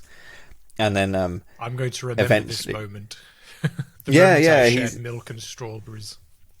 He goes, I'll carry this memory between my hands as if it was a bowl filled with the brim with fresh milk. It will be an adequate sign. It will be enough for me. Like he said that, like when he first plays a game, he plays the game with. I don't know if it's at this bit or earlier on when he's playing the chess game with Death. That he says he wants to have a noble act before he dies. Yeah, he wants something to fill his soul. Because he wants obviously something to, offers these guys to come back to his like castle or wherever he lives. Yeah. Does he think that that's his noble goal to keep them away from the play? Because obviously his noble goal is later on that he I think at this point he's thinking if he can keep some of the love he's seeing between this family with him, then maybe that'll be enough for him to face like the afterlife. He'll be happy to not know if God exists or not because he know that there is real love in the world, I think is what he's saying now. But why? The one thing I was struggling with, though, obviously, I can say, okay, I understand. Well, I don't really understand why Death's after him because we don't actually know what's wrong with him or whatever. I mean, like I said, sure, the film's not really interested in that. But no, why? Whenever people latch onto him or who come with him, why are they then targeted by Death? Is it just because they're with him? I don't know. I guess it's to see different people's perspective towards Death and how they all react to it, I guess, as well. But yeah, and I think in some ways it's like because like Bloch was selfish and decided to prolong his death, it meant that it took in others into that world. Right, okay. And Death's kind of punishing him for that a little bit as well. Okay. Like, if you've got Death targeting you, like Death will follow you, and you know, and that means it will spread out to the people you interact with a little bit like being sick. If you do, you know, with the plague elements of it. I think that's what it was. Anyway, that was my kind of reading of it. As you say, the film's not that interested in that. You just have to kind of accept it almost, don't you? Like, it's like I told you off mic, I literally finished watching this about 30 minutes before we started, and I think it's one of those films you kind of need to digest a little bit longer, I think, before you I have been sitting with it for a couple of days. I can't, yeah, so they have like this happy little bit, the blacksmith's there. The blacksmith isn't there yet. It's just the actors, because he comes back with the bracelet for his wife. It's just John's, and it's the mute girl, and it's Antonius as well, and he invites them all back to his castle, like you said. Yeah, so they're setting up the next morning, aren't they? And at that point, the drunk Bloch comes out the pub and says that he wants to come for a walk through the forest. I love this bit when he's like, "Give me a hug, little brother," and he's just trying to chase John's around, and John won't have any of it. Like, because that's it. Because just before it's a wonderful scene where Johns and the blacksmith make friends in the pub, and the blacksmith is crying about his lost love, and John's very cynical about kind of what love is. He doesn't really have much time for women. Like, I think earlier on he talks about that he has a wife, but he's like, I hope she's dead already and not there when I get home. And it's like, you're a nice guy. He's kind of like, love isn't worth being upset about. I think he says love is the blackest of all plagues. What does he say? That love is another word for lust or something like that? And yes, yeah. The only pleasure from love would be to die from it, I think, or something is one of his phrases. John is a happy fella. But he's just so cynical, but he's kind of like fun. John has like a weird energy in this film that I really love. because he sings watching songs and stuff like that. And yeah, I like that though. When later on he's like, Joff is like, I've got a song that I'll sing, and his wife's like, no, don't do it, don't play it in front of them. We'll just make them angry or something like that. And yeah, John's is like, I have the song about death. I don't think you want to hear it though. And so later on, they're kind of marching through the woods together. The blacksmith have joined them as well, and they manage to bump into the other actor with the blacksmith's wife, Scat and Lisa, in the forest. The blacksmith is so happy that he gets the hammer. And they have this wonderful scene when they're arguing and trying to outwit each other, and the blacksmith is very, very dumb, and the actor is very like witty. But Johns is in the background helping the blacksmith getting some witty lines. He keeps like feeding him more lines. Yeah, but he's also doing commentary to everyone else. He's like, like the actor's got him now or something. Do you know what I mean? Like, he's won him over or something like that. There's one bit when he says like he calls him a perfumed dung heap, and and the blacksmith says that, and then the blacksmith on his own says, "I'll blow you down to act as hell with one great fart," and Johns congratulates him for thinking of that on his own. He's like, "Oh, well done, that's a good one." Like, and then he kind of turns to the other people and he goes, "You know, when we were crusading in the southern lands, there were these giant beasts that looked like humans, but they were apes." And everyone else goes, "Yeah," and he goes, "Well, I'm just mentioning it, just a comment." Like, and I was like, I liked Johns in this. I thought he was really funny. Like, he was a good inclusion to the gang.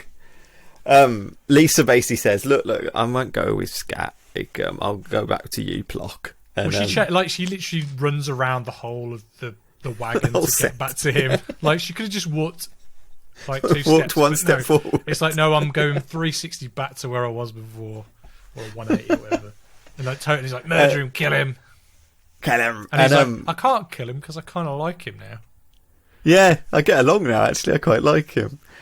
So Scat does this like fake suicide, which he thinks he's like, he just pretends to stab a dagger into his chest, and the blacksmith totally buys it, and the group does everyone else buy it, or do they know that he's faking?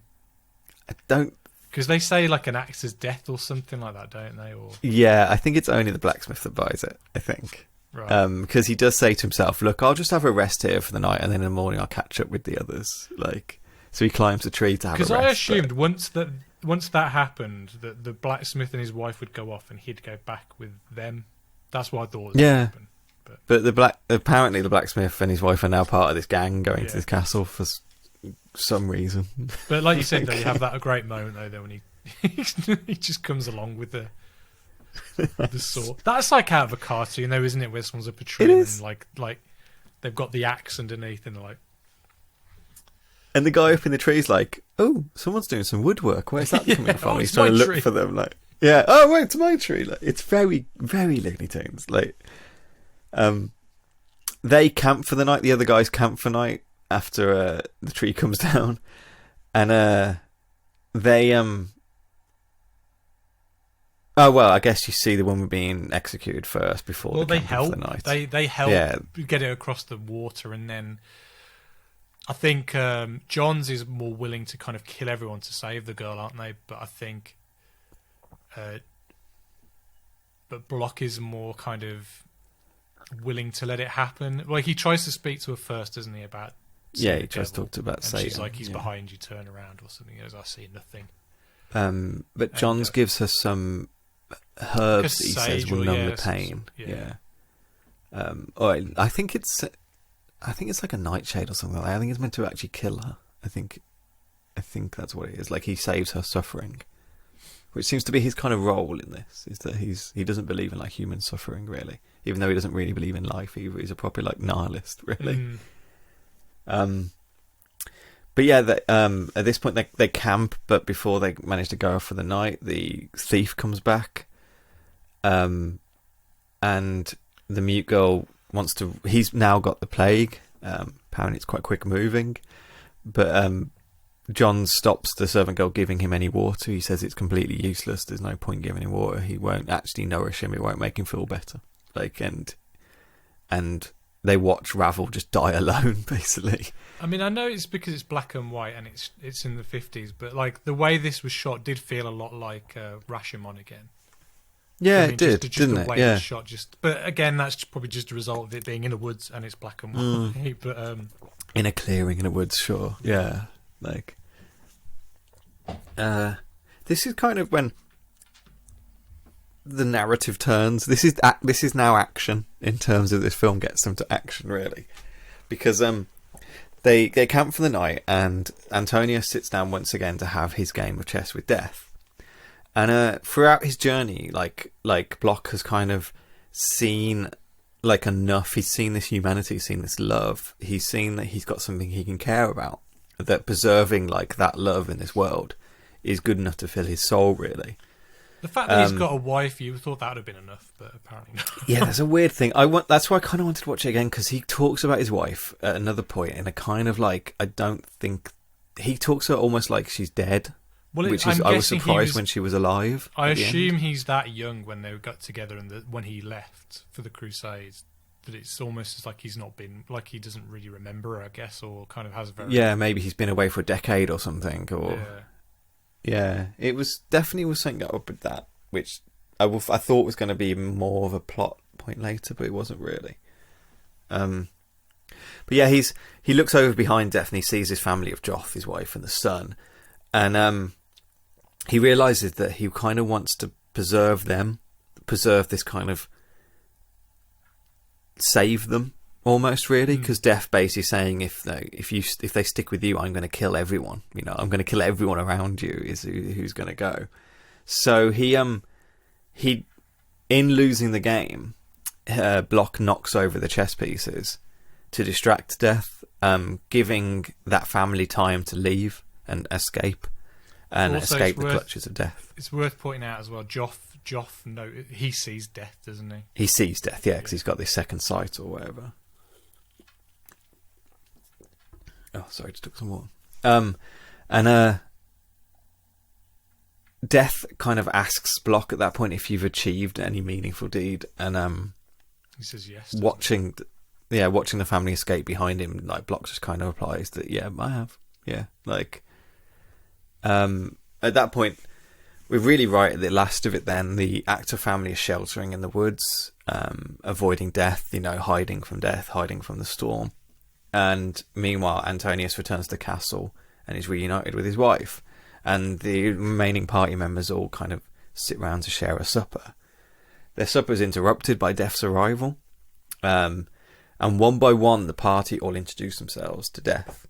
Like they're showing him like respect, showing him like girl fealty. says her first words in the film.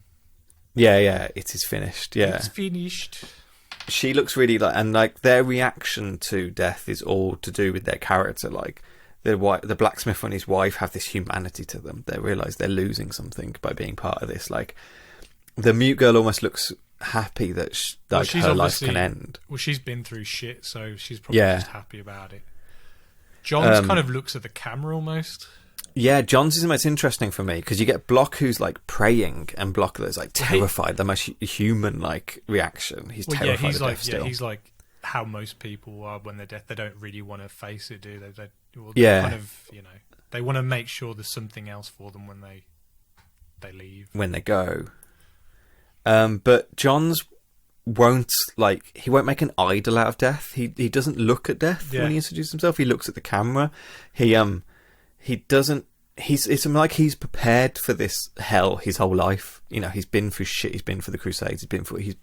He's always been ready for death, and he doesn't fear it. He doesn't pray to God. He doesn't do anything like that. He just thing for him to deal with, I guess. And it's almost like he won't show Death any of that kind of. He won't show him that he's scared of him. He won't make an idol of him. He won't pray to him or anything like that. He would just treat him as another aspect of his life, really. And that's kind of the last we see of them. In the morning, you see Joff and his family. They've managed to kind of hide from this violent storm overnight. They've all managed to kind of live. And as they're packing up to leave again, in the far distant hills. Joff says that he can see the knight and his companions all being led away over the hillside in a dance of death, which I think that's really which like in the Dance Macabre, and which I think was really important because it's like it's almost joyous. It's like at the end of it, it's like the film shows you that death is also positive. It's not just like a thing to fear. It's not just an end. It can be a positive thing that you celebrate. You know what the Blue Oyster Cult always said? Don't fear the reaper. And that's the end of that film. Yeah, I think. What did you think of it then? How did you? That was a lot to say. It was. I really liked it, honestly. Like, I think I'm up there with like 4.5, 5 stars. I think it was surprising to me what the film was. I was really surprised that it was so watchable and narrative driven and funny. I was really surprised. I was really happy that like it was a film so complicated and playing with kind of ideas, and it really wore it on its heart. You know, it wasn't hiding behind anything. It was really going to try and tackle what it was talking about. And more than anything else, I did find it really watchable. It was really watchable, really. You know, adding it all together with the performances, all the performances are good, but especially Max von Sydow.